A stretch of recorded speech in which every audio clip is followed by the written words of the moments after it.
दिनै बर' हारिनि थाखाय मोनसे जारिमिनारि सान। मानोना थांनाय 2020 मायथाइनि दिनैनि खालार थामहिनबा 27 जानुवारियाव बर' गोजोन गोरोबथा जे बिटिआर बे गोरोबथाखौ खालामनाय जादोंमोन। आरो बे गोजोन गोरोबथा खालामनायनि उनाव दिनै जोङो तामुलपुर जिल्ला दुलाराय बर' फरायसा आफादा मिरु दुलाराय बर' फरायसा आफादनि बिथोन बायदियै जोङो एसे जुनियायै देग्लाय जोङो तामुलपुर जिल्ला दुलाराय बर' फरायसा आफादनि सिङाव थानाय कुमारिकाटा दख'रानि जि मावखुलि, बे मावखुलिनि लांगोनायाव जोङो खुंफुंदों।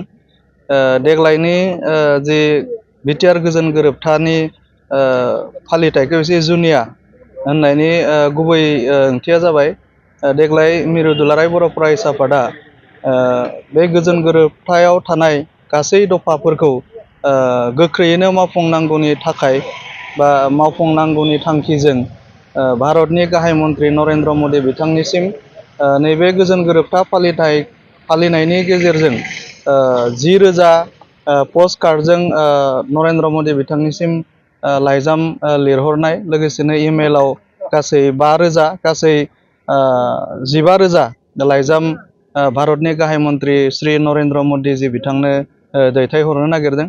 आरो जों दुलाराय बर' फरायसा आफादा नुबोबाय थादों जे आथिखालनि भारतनि बिजेपि गभर्नमेन्टआ लाइजाम लिरनानै हरनाय बेखौ बिथांमोना एसे गोसो होनाय बा लाइजाम लिरगिरिफोरनो फिन हरनाय बा बिनि सायाव खामानि मावनाय बेखौ जोङो नुदों।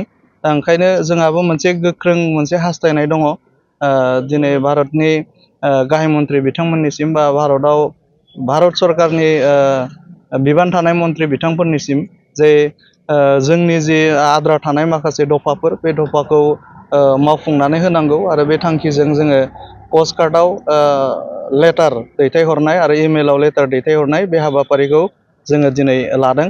आरो तामुलपुर जिल्ला दुलाराय बर' फरायसा आफादा गासै जिल्लायाव जोङो पस्ट कार्ड 1,000 आरो इमेलाव 500 जोङो भारतनि गाहाय मन्त्रि श्री नरेन्द्र मदि बिथांनिसिम जोङो दैथायहरगोन।